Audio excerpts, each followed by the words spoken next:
teman-teman, selamat datang di Lady Magnifica Tell Stories. Sebelum manusia mengenal agama seperti hari ini, sebelum nama Nuh pernah ditulis di kitab manapun, ada satu kisah kuno yang nyaris terkubur pasir waktu. Sebuah cerita dari zaman di mana tulisan baru ditemukan dan manusia baru mulai bertanya tentang makna hidup dan kematian. Namanya adalah Epic of Gilgamesh, kisah yang muncul ribuan tahun sebelum Alkitab, Taurat, dan Al-Quran lahir. Dan di dalam kisah itu ada satu bagian yang terdengar sangat familiar, tentang banjir besar, tentang kapal raksasa, tentang manusia yang dipilih untuk menyelamatkan kehidupan di bumi. Jika kisah Nabi Nuh adalah bagian penting dari keimanan 3 agama besar dunia, maka kisah Gilgamesh adalah jejak paling awal yang menyalakan api cerita itu.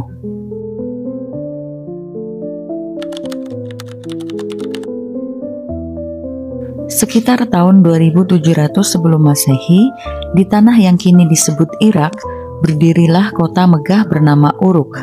Bagi orang zaman itu, Uruk seperti pusat dunia, dikelilingi tembok besar, taman, dan kuil yang menjulang tinggi ke langit. Dan di sanalah hidup seorang raja bernama Gilgamesh, manusia 2/3 dewa dan 1/3 manusia. Ia tampan, gagah, dan nyaris tak terkalahkan. Tapi kekuatannya membuatnya lupa diri. Ia memperlakukan rakyat seperti budak, mengambil wanita sesuka hatinya, dan memaksa semua orang tunduk kepadanya. Rakyat Uruk pun menderita, dan dalam keputusasaan, mereka berdoa kepada para dewa agar menurunkan seseorang untuk mengimbangi kekuatan Gilgamesh. Dewa mendengar doa itu, maka lahirlah Enkidu, manusia liar yang hidup bersama hewan di hutan. Tubuhnya ditutupi rambut, tapi hatinya suci. Enkidu mewakili sisi alami manusia sebelum tersentuh kesombongan peradaban. Enkidu dan Gilgamesh akhirnya bertemu, tidak sebagai teman, tetapi sebagai musuh. Pertarungan mereka mengguncang kota Uruk. Tak ada yang kalah, tapi dari pertarungan itu tumbuh rasa saling hormat. Mereka kemudian menjadi sahabat yang tak terpisahkan. Bersama-sama mereka menaklukkan Humbaba, monster penjaga hutan cedar, dan membunuh banteng surga yang dikirim Dewi Ishtar karena murka pada Gilgamesh. Tapi kemenangan mereka membawa kutukan. Para dewa marah karena 2 manusia berani menumpahkan darah makhluk surgawi. Hukuman pun dijatuhkan, bukan kepada Gilgamesh, tapi kepada sahabatnya Enkidu. Ia jatuh sakit dan mati perlahan-lahan, sementara Gilgamesh hanya bisa menyaksikan. Kematian Enkidu mengubah segalanya. Untuk pertama kalinya, Gilgamesh merasa takut. Ia sadar bahwa darah dewa tidak bisa melawan kematian. Setelah kematian Enkidu, Gilgamesh meninggalkan Uruk. Ia berkelana menembus gurun, menyeberangi gunung, bahkan laut yang tak berujung, untuk mencari rahasia kehidupan abadi. Ia mendengar tentang seseorang yang pernah selamat dari banjir besar yang menghancurkan dunia. Manusia yang diberi kehidupan kekal oleh para dewa. Namanya adalah Utnapishtim. Perjalanan Gilgamesh ke tempat Utnapishtim menjadi bagian paling terkenal dari epik ini. Dan disinilah sejarah agama dan mitologi mulai bersinggungan.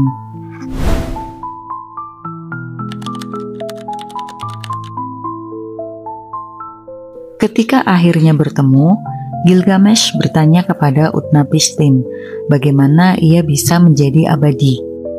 Dan Utnapishtim pun menceritakan kisahnya, sebuah kisah yang luar biasa mirip dengan kisah Nabi Nuh dalam kitab suci.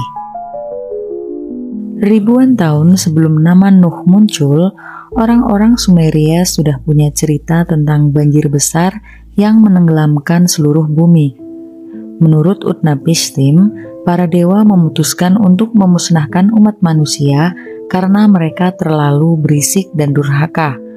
Tapi salah satu dewa yang bernama Ea merasa kasihan. Ia berbisik lewat dinding rumah Utnapishtim, memintanya untuk membangun kapal besar dan menyelamatkan diri bersama keluarganya serta setiap makhluk hidup yang bisa dibawa. Utnapishtim pun menuruti perintah itu. Ia menutup kapal dengan ter, membawa binatang-binatang, dan menunggu hujan datang. Selama 6 hari 7 malam, hujan turun tanpa henti, laut naik menelan gunung. Ketika akhirnya badai berhenti, dunia pun terasa sunyi. Tak ada lagi kehidupan, kecuali kapal besar yang terombang-ambing di atas air. Utnapishtim melepaskan burung gagak, lalu merpati untuk mencari daratan. Dan ketika burung tidak kembali, ia tahu air telah surut. Ia keluar, mempersembahkan korban kepada para dewa. Para dewa mencium aroma persembahan itu, dan mereka menyesal telah memusnahkan manusia. Sebagai balasan, Utnapishtim diberi kehidupan abadi. Kalimat demi kalimat yang tersusun di kisah ini, kapal, banjir, burung, dan korban, semuanya muncul kembali ribuan tahun kemudian dalam kisah Nuh di Kitab Kejadian dan Al-Quran.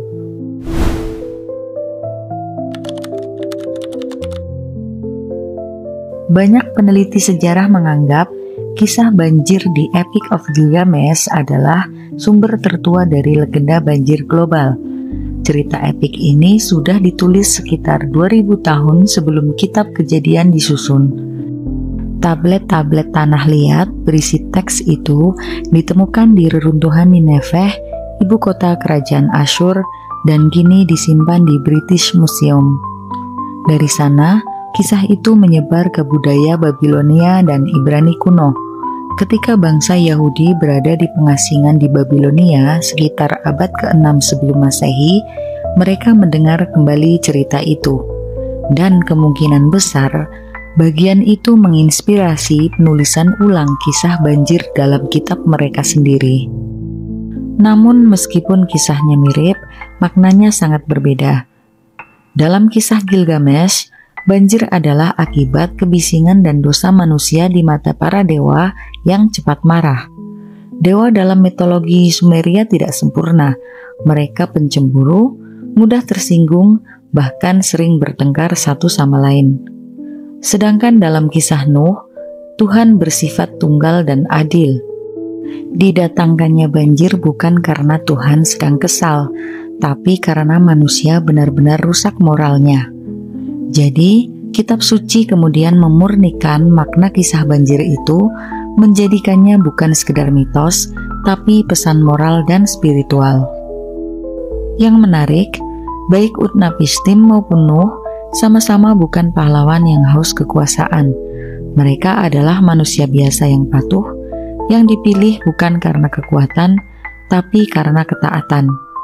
Gilgamesh datang ke Utnapishtim untuk mencari rahasia hidup abadi, tapi jawabannya justru membuatnya sadar.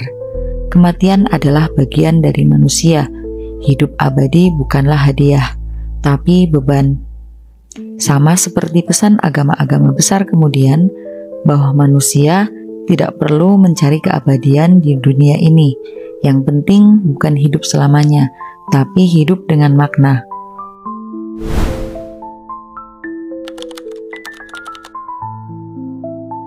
Ketika para arkeolog menemukan Epic of Gilgamesh di abad ke-19, dunia pun gempar. Karena di dalam teks yang berusia lebih dari 4 milenium itu, mereka menemukan cerita yang sama persis dengan kisah dalam Alkitab. Bukan hanya banjir, tapi juga nilai-nilai yang membentuk dasar spiritual manusia, ketakutan akan mati, pencarian arti hidup, dan harapan akan keadilan yang lebih tinggi. Kisah Epic of Gilgamesh bukan hanya tentang raja yang sombong atau banjir besar. Kisah ini adalah refleksi pertama manusia tentang hidup, mati, dan makna keabadian. Dan dari kisah kuno itulah lahir cerita yang kemudian tumbuh menjadi fondasi 3 agama besar dunia. Mungkin tanpa Gilgamesh dan Utnapishtim, dunia takkan pernah mengenal kisah Nuh dan Bahtera yang menyelamatkan kehidupan. Tapi apa artinya semua itu bagi kita hari ini? Mungkin hanya ini, bahwa sejak awal sejarah, manusia selalu takut pada dua hal, kematian dan dilupakan. Dan dalam ketakutan itulah kita menulis cerita, membangun kota, dan berdoa agar sesuatu dari diri kita tetap hidup, bahkan setelah kita tiada. Aku Lady Magnifica, sampai jumpa lagi di video-video selanjutnya.